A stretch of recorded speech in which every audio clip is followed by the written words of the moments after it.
everyone, Michelle Seidling here with another episode of Food Experience Unplugged. Today we're exploring the role of personal experience in goal achievement. Here to help us do that is entrepreneur and author Matt Zinman, who recently published the new book Z-isms, Insights to Live By. This podcast is available on multiple platforms, including YouTube, Apple Podcast, Spotify, and others, as well as our website at foodexperienceunplugged.com. Please be sure to subscribe on your favorite podcast platform for new content as it becomes available. Please also check out our website at foodexperienceunplugged.com for some free resources as you begin your health journey. Matt Zinman, welcome to Food Experience Unplugged. Hey, Michelle, it's great to be with you. Thanks for having me. Been looking forward to our conversation. As have I. You are a fantastic entrepreneur and now author with a new book, Z-isms, and Insights to Live By. So we're excited to hear about the many Z-isms that you have to offer here. Thank you. It just keeps evolving for me, to say the least, just letting things unfold. Absolutely. So will you take a minute to introduce yourself and what brought you to this point in your life, in your career? Right. Well, I'm essentially on my third career now. I started out in marketing communication. I'm from Philadelphia. I'm right in the suburbs here, and I've been here, my whole life. And I worked in agencies on the consulting side, marketing, advertising, and then opened my own firm in 2002. And that coincided with becoming a single dad. So that was a big part of my life then. And then after a few years of it, I got into the world of internships from a number of experiences I've had personally and then professionally with that, and started a nonprofit called the Internship Institute, which I still run day to day. And we mainly focus on helping employers to set up internship programs, more smaller, even solopreneurs, up to 50, 100 people in a company. And so that's always rewarding. And then that also led to my, through life experiences and hitting a certain inflection point last year, writing the book. Z-isms, it's like the first question I get is, well, what is that? And, the answer is really, it's those guiding principles, those you call them credos or mantras, pearls of wisdom we all have, those things that we say to people and keep in mind as, for ourselves as ongoing advice. So I just wanted it to represent, my life experience in the book. It's not a book of, quotes and quips. It's, full-fledged in that way. And now in this, as things are unfolding for me, I'm going to be starting my own podcast later this month, as a matter of fact. I don't know if I told you that. You did not. What is it going to be the focus? It's going to be, it is called Insights to Live By. Same as the subtitle of the book, but here I'm going to have solo and guest episodes, and my guests will be talking about, their pearls of wisdom and putting them into action and why those are meaningful to them, and just kind of, free-flowing on like what you do. Oh, fantastic. So why this book? What really inspired you to write it? There were and have been a number of aspects of it, concepts like earned confidence, be aware of spiders, it's chapter 1 and 2, things, that have come through my entrepreneurial experience around inevitability and self-belief, legacy achievement, those kinds of things that I haven't really heard many people speaking about in quite the same way. And so I felt a certain responsibility to, it's kind of been like a thorn in my side, like I really want to write this book. And I did hit that inflection point. For one, my son last year started college. And so I got a little bit more time on my hands, although he's back now. He's like everybody. And I was like, well, what would I regret not doing? That was really kind of the question I asked. And the book, came right up to the top. And I decided to just get into action and put my head down for a few days and see what I had. And it might have ended up just being a blog. It was just, a few things, but no, it had some good structure, and I kept going and published earlier this year in late March. Oh, fantastic. Well, congratulations. That's a long time achievement based on all of your experience and really your collective wisdom, so to speak. Thank you. I have a long way to go. Someone said, well, you have another book in your mind. Ask me in 10 years. I don't know. I've got some living to do, and I'll get back to you. But yeah, I mean, it really, I really just wanted to have it be as comprehensive as possible. So things around, self-discovery and mindset, going within, and then externally around relationships and interactions and so forth. Then we get into things around mindfulness and amplifying gratitude, things that elevate into what I mentioned about entrepreneurship. And then the idea of it is to be actionable. So it culminates with a 90-day action plan called a LEAP, or Life Enrichment Action Plan. So Mm. the reader can come away with it, a la carte, or they can get into, something with more structure to it. Okay. And does the book also go through how to form your do your leap activity or exercise or That's right. Yeah. No, it's a 90-day plan that reflects back on different aspects and concepts in the book that is done in like very manageable chunks. So mm, that's, it's not too much. Some of the things are meant to be folded into people's days. So it's not mhm, something that is an extra effort. It's just more of a conscious effort. And, the whole goal in, even if it's one thing up to something a lot more structured is life enrichment. And, mhm. that's what I'm trying to do. In fact, um, when I was in prior podcast interviews since doing the book, I talk about, well, I want to positively impact as many people as possible. And I hear myself Okay. say it over and over again. It's true, of course. But it's just been too loose, a little flighty. And as I started to get into action with the podcast, that's coming into, to shape, I decided that I want to and have an intention to personally enrich the lives of at least 100 million people by 2025. So, Wow. so that way, Uh, okay, now I know I can get into action. It's not, it's not something too loose. So yes, that's no pressure, but hopefully you're making great strides toward that. yeah, well, thanks for having me. Right, everybody here counts. So, That's right. There you go. so thanks. Fantastic. Now you form I mean it's pearls of wisdom, just different insights. Really how important do you think is personal experience in goal setting?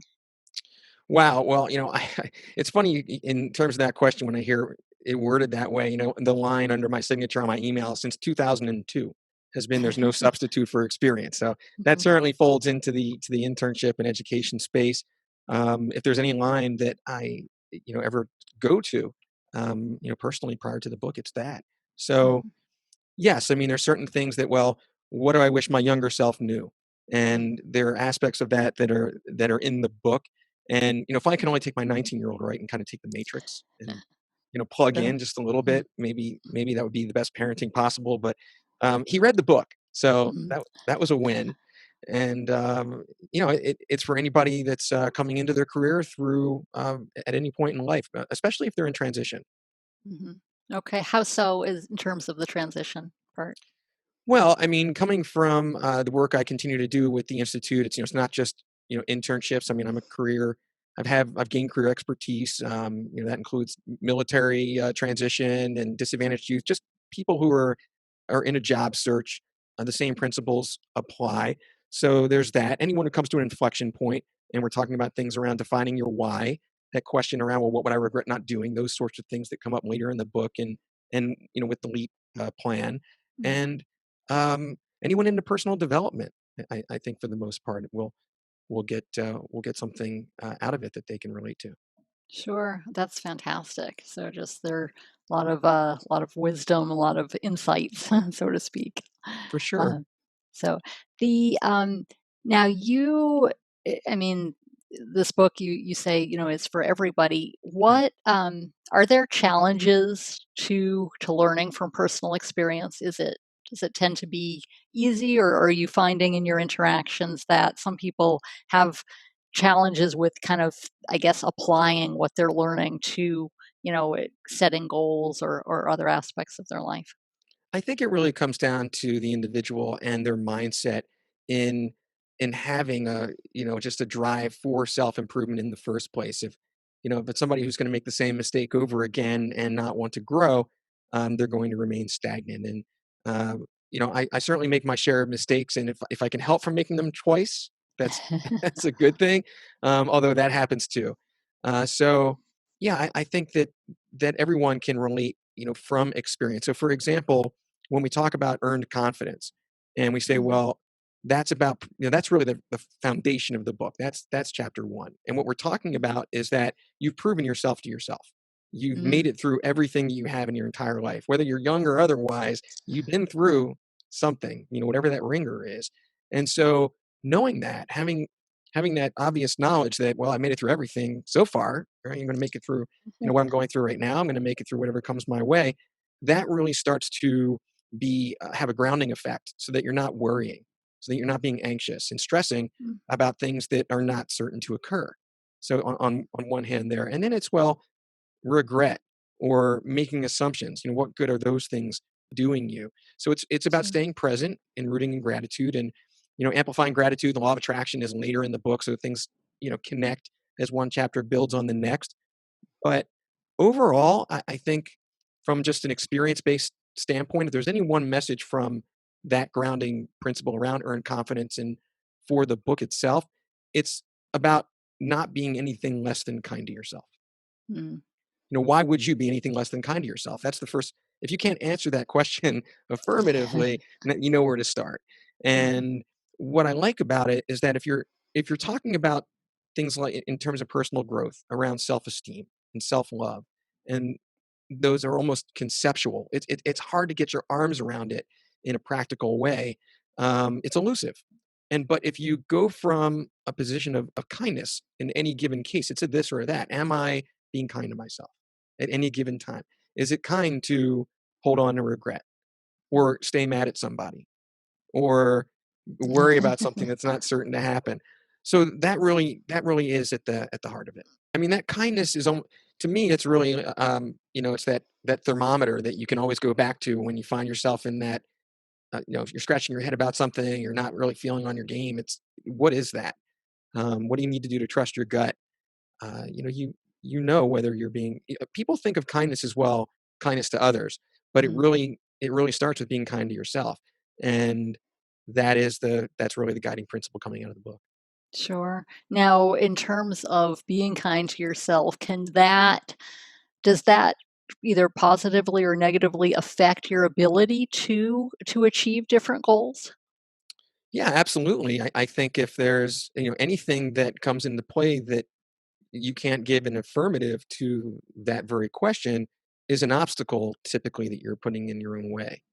Whether that's even a limiting belief, Mhm. right? So you could say, I don't know, maybe I don't want to start this podcast. That's something that I've never thought of that. It's not for me. How do I do that? Whatever that is, you have to lean in. And it was Mhm, the same thing for the book for me too. It wasn't like I'm writing this book. It was, all right, I'm going to get into action. I'm going to take a couple days and see what I have, and then decide whether I have enough to keep going, and almost too much not, mhm. to stop. And the same thing goes for anyone else that has certain limiting beliefs to, you know, take a few steps forward. You're going to get knocked back a few, but the math will stay in your favor. And that's really the approach involved. With energy management, maybe you could kind of, I guess the question would be to kind of elaborate on that and how that's can be used in achieving goals, whether they be health goals or other aspects of your life. Yeah, well, I look at it from multiple facets, right? So one would be just my personal energy, as an entrepreneur, and being self-aware and knowing, as I have, there's never, there's always more to do. I'm really good at creating more work for myself all the time, or I'll never catch up. But when I am not at my best, is that when I should be trying the hardest thing I have to do? Mhm. Maybe I should be doing laundry, right? Because that still has to get done. That's really, it is. It's a practical example of energy management and being self-aware and taking, I do set alerts on my phone during the day to kind of check in with myself. Um, only just to take a minute 4 times a day. How am I feeling? Do I take a moment to experience gratitude? Am I caught up worrying about something bothering me? Let's get back to center. Those, just doing that very small thing, 4 or 5 minutes a day total, will make a huge difference for anybody who does it. I know that for Mm, a fact. So just that, you have to incorporate that mindfulness in order to apply or be able to have this energy management into action. The other broader perspective about it, Michelle, is around recognizing that we have a personal responsibility, that mhm, we do affect others, and also have an awareness in our interactions about how others affect us. So if you go back to earn confidence, and you think about worrying. And to a large extent, that's a habit that you really need to break. You have the earned confidence. You don't have anything to worry about, right? You know that you're going to get through whatever's going on, but you do worry anyway. And so what you have to do is, after that thing that you worried about never happens, you have to ask, well, what did I do to myself unnecessarily? What was that Mm, negative energy? What did I do to other people when I talked to them about my worry? mm, And that's what I mean a lot in terms of personal responsibility. In another way, in a practical way, let's say that you and I um, are with two other friends, and we go out to dinner. We're in a great mood. We're outside dining. I'll just make an affirmative clarification. But the point is, the server comes up because this is such a common example, and they're very obviously in a very bad mood. Like mhm, they can be just nasty, right? You mhm, can't ignore that, and so you have one of several choices, right? Let's say that our two friends kind of get caught up. What's his or her problem? Like all that. You were just having a good time just a minute ago. What happened? Right? You weren't mm, managing that. You can just kind of shrug it and be like, I'm kind of shields up, and that person's just having a bad day, and be compassionate and empathetic about it. Or you could be proactive and decide that whatever's going on for that person, I'm going to, really unknowing to them, try and make them laugh, try and make mhm, them smile. You know, instead of adapting to the energy in a room, in that case, try being the one to adapt it. And it just aligns so well with your show. I mean, right? We're not just talking about mhm. eating. We're talking about the social, the interaction, all the dimensions of what goes with enjoying life, and the enrichment around food and nutrition, and so forth. And all of those aspects of it, and how we relate to each other, especially with energy management, come into play. And so, hopefully, anyone hearing this, just kind of instills a greater awareness about how they'll handle those situations moving forward. Sure, absolutely. And now you mentioned a lot of there's a lot of emphasis on relationships, on your personal interactions, and that kind Right. of ties in a little bit with energy management. But what aspects do you focus on in the book with that, and how can what are kind of the takeaways with regard to that? Right. I love that question, honestly. It really doesn't relate to any one chapter because it comes up a lot throughout the book. So, just some examples would be, who's your tribe? And this is a Hmm. very much an energy management aspect, because we can say, and I'm not the originator here, but you might believe that we are the combined sum of the 4 or 5 people we spend the most time with. Hmm. And who are those people? And do they lift us up, or do they drag us down? I mean, life happens, right? We're there to lean on each other, but is someone a drama magnet? Is someone, do you need to insulate yourself from that person? So that's really just your interpersonal relationships. It could be a romantic relationship in that way too. So that's an example of an exercise that would happen in the LEAP plan. Well, who is your tribe? And let's go through who's in your life that's in your periphery that you might reach out to, and every time you speak to this person, your energy, right? They lift you up. Um, do more of that. So that's an example. I certainly get into um, personal relationships, like in a later chapter, swimming with the current. Hmm. And one of the examples there is with my wife, Erica. And this is kind of the domestic version of that, which is you always know who the current is. Hmm. So uh, this is the best. I've been married once. And this is another time around. I've had many, serious relationships between the two, and well, not many, but several meaningful ones. And I've learned a lot, and that's definitely at the heart of it. Is who's got what ball? I mean, Erica, my wife, she handles the finances. I'm very Hmm. happy for her to do that. I mean, have a say, but I don't want to deal with the receipts. I don't want to deal with all those details. That's just not where my head goes. She's really good at it, and dividing and conquering, right? That's what the in that relationship is about. But it's also about prevention, because if you Mhm, know who the current is, then you don't have anything to argue about. mhm. So, and then That's very I mean, in between, Michelle, it's like, well, if you can, things that you both don't like to do, and you can, you're fortunate enough, maybe you have a service provider do it, um, fill the gaps that way. But that's, I know it sounds very practical, and it Mhm, is for a reason. So, um, wow, I could go on about relationships. I'd say the other thing that I want to bring in, and I don't really think that I spoke to it quite this way in the book, which is not keeping a scorecard. mhm, I have a interesting. yeah, I mean, I have a very good friend of mine from college, not to be named here, but he's having some challenges. there are some things that go way back that, should be in the past between he and his wife, and they're not. And so if you're someone who keeps the scorecard, why would you do that to yourself? No matter how Mhm. angry you are, reminding the other person of how unhappy about something that happened in the past, it's just not going to do you any favors. They're just relationship killers. So, and they're just really bad for the people who keep them energetically. So that gets us back to energy management combined with the what we're talking about here with relationships.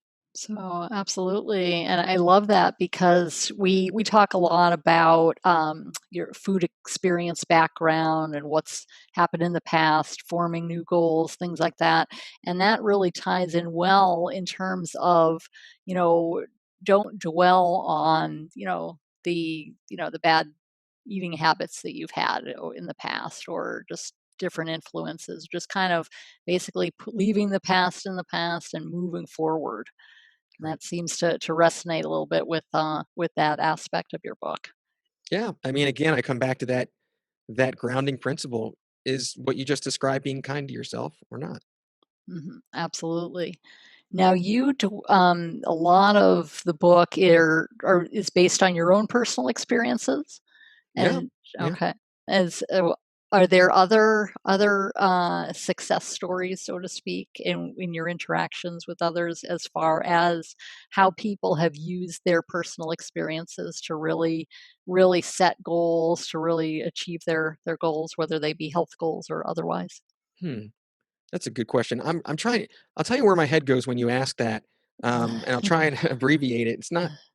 It's not exactly aligns with your question quite the same way that you asked it, Mhm, but um, there's a chapter in there called "The Elements in Motion," mhm, and it has to do with a personal experience I had some years back. I'm not sure if you've heard of Esalen in Big Sur, California. no. I had a friend who worked there. It's like a commune. So we're going back like 20 years when they were having these. I went to visit her, and they had these alternative workshops, which mind body connection. Right, 20 years ago, Okay. that was quite alternative, and they had this model that talked about the elements in terms of literally like in a quadrant. I'm trying to Mhm, condense this, that you have water in the bottom left and earth in the bottom right, as they are in mhm, nature. And in the upper segments, you've got fire to the upper right and air to the upper left. And it talks about how they interact. It talks about how we individually have an innate um, element that we're born with, and then what might be a secondary element. So for me, anyone's type A is going to mhm. be all right. That's a fire, Mhm, but over time they may learn to be more grounded. So mhm. they're earth. Okay. So what I learned and why I'm bringing it up in this way is that circumstantially, when this is thought through, you can choose to be something that you're not in order Mhm, to deal with something. So at that age, I had a hard time getting out of my own way if I was thinking that I was right and someone else was thinking that they were right. It's like, how do you mm, get your ego out? And that's again another form of, I guess, energy management. Connects in here as well. Is that in that moment, if you can stay poised and decide, there was no social media back then at this point.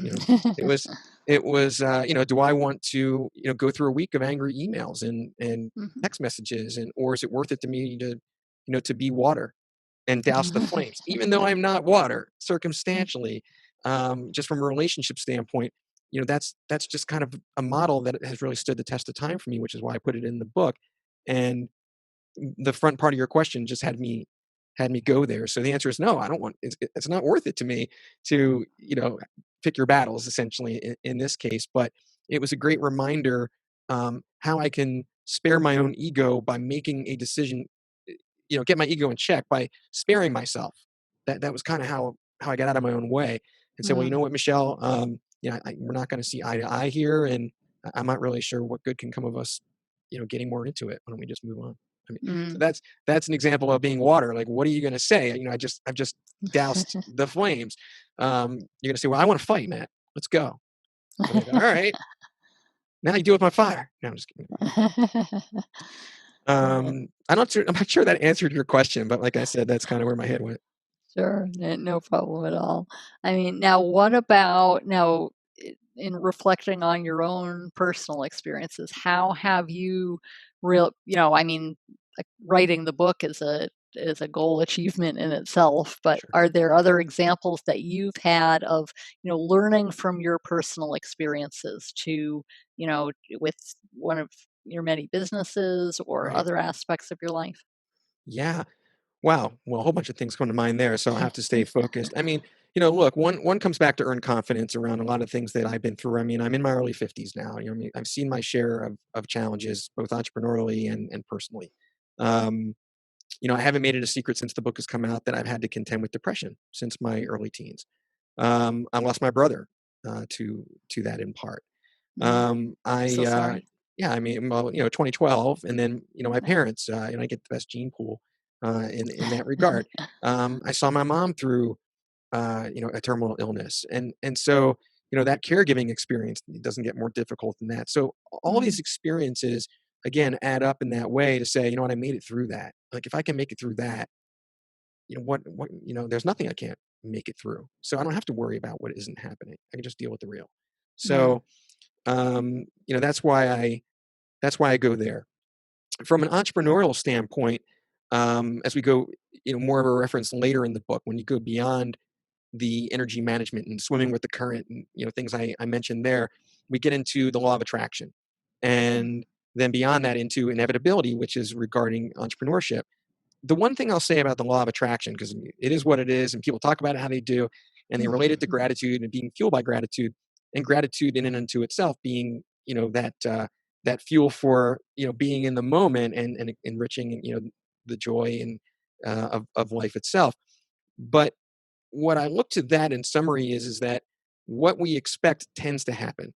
That to me mm, is how I interpret that. So if you go back to the notion of earned confidence and not worrying, you, and though if you have any affinity for the law of attraction at all, and what I just said is true, then worrying is about setting an expectation about things you do not want to happen. Right? That's mm. what they say is, well, I worry about Interest. money. I don't have any money. So, don't tell me to have a safe flight. Have a fun flight. Um, don't worry about me. You're going to get me hurt.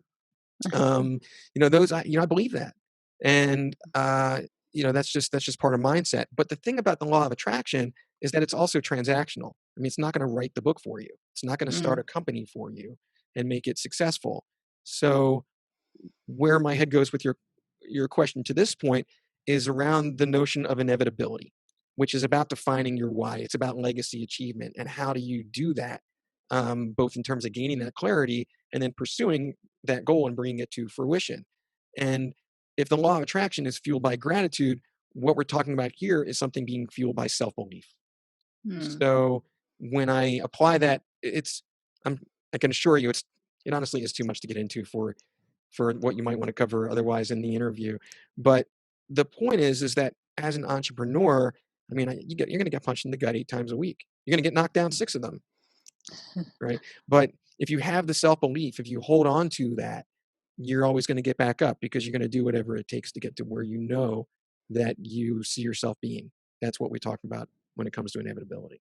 sure. So getting clear on not only what you want, but why you want it, and then being able to put together, your kind of your plan of attack, so to speak. To Right. I mean, go in that from there. way, if you think of a business plan, 3, 6, 1 month, 3, 5, 10 year, you go from your point A and you look out. But when we're talking about this, we're talking about setting your self belief on something that you can envision very clearly as being inevitable. I am going to achieve that. I am going to finish this book. I am going to start this podcast. You know, Mm, whatever that is. And what is it? What does it lead to? How does that unfold? You have to go out to that point B mhm. of that and work backwards from it, like a line of dominoes. And then you have Sure. to look at that line and say, well, what's the domino I need to tip in order for the Mm, rest to tip, in order for my vision to come to fruition? That's excellent. that's the top line. Sure, excellent. I love that. Excellent point, and just really kind of focusing in on what you want and where's that tipping point, as you said. Exactly. So important. So if um, what can people do to start the process of kind of reflect if they want, they're starting from ground zero, they want to use their experiences, they want to, set different goals. Where do they start? Well, is that where I was supposed to say check out my book. Hey, that's a good one too. I mean, that's the first thing that comes to my mind. I mean, not to be self-promotional, let me tell you more about it. Yeah, I mean, look, I mean, that's an individual decision. It's a hard question to answer broadly. It's seek out what you're attracted to. I mean, what I say to people, in this example is, look, you can go on Amazon, you can go on my website and go read the first part for free. You'll know if it's something that you want to invest in having, and if it's not that, go keep looking. What are those things that are those steps forward that you can do? Another part of the answer to your question, I think, is just get into action. What would you regret not doing? What is Mm, that? All right, invest a day or two and step in that direction. Where does that take you? mm, So it doesn't have okay. to be like this, overwhelming. I've just decided I'm going to write this book. Now it's going to take me a year. It's just too big. You can't. It's not Mm. easy. Let's just say, I won't say can't, but it's a lot Mm, more manageable to say, you know what, let me just write for a couple of days and see what I've got. okay, sure. And now, on that note, how can people get in contact with you if they want to buy the book or find out more about your work? Thank you. Well, there are several endeavors that apply here. Certainly, the book is at Z-isms. It has a hyphen, so z-isms.com. And again, the reviews have been very kind on Amazon, and check it out. The Internship Institute is internshipinstitute.org. So if you're an employer or an individual that thinks having interns might be good or improving what you're doing, I can certainly convince you how to do that. And my wife and I are in business with isogenics and nutrition, and I live on that stuff. So our site for that is isazinman.com, ISA, and my Ah, last name. So just a few okay. websites. There's probably more. Yes, because your many endeavors. That's fantastic. I Yeah, love they add that. up. They do add up. Thank you. Yes. Now, what is in as we kind of wrap up here a little bit, what's next on the horizon for you? Well, people ask me, they think that maybe I'm a coach, and I'm not. I wrote the book for mass impact, and mass impact isn't going to happen, with individual clients as much as I'd love to go deeper with Mhm. individuals. So the podcast is my next step in that direction. I do not have a full-on expectation that 100 million people will be checking out my podcast by 2025. So I have to keep going. Social media is a big part of that. I'm really trying to step up my game there. Out of my comfort zone, honestly, Michelle, are doing the videos. So I'm like, I'm trying to get better at staying over my iPhone and just looking at that dot. Having a normal conversation is the hardest thing for me. Just takes practice. But ultimately, I want to do inspirational speaking. Mm, And so okay. whether that's a TED Talk, if I look at a TED Talk as being my point B, because I couldn't tell you if this being point A, how to get from here to there, I have some things to figure out. Mhm, absolutely, that's fantastic, and there's so many aspects you could go with a TED Talk. You'll have to do, 25 TED Talks just to cover everything probably. Yeah, maybe. I know what I would focus on, I think. Let's leave it at that. Sure. Appreciate it. Okay. Well, wonderful. Thank you so much, Matt. This has been a pleasure, and I'm excited to about for Z-isms and just your impact on 100 million people by 2025. Right. Yeah. Amazing, amazing. Thank And you, Michelle. you're almost halfway there, I bet already. Well, So, I just set the intention 3 weeks ago, so I'm not sure you're right on that point yet, but in my mind's eye, I am. Yeah. No, okay. thank you very much to your audience, and I wouldn't put it out there if I didn't see it as achievable. So I'm just going to go for it. Sure, absolutely. Well, thank you so much, Matt. It's been a pleasure. Like.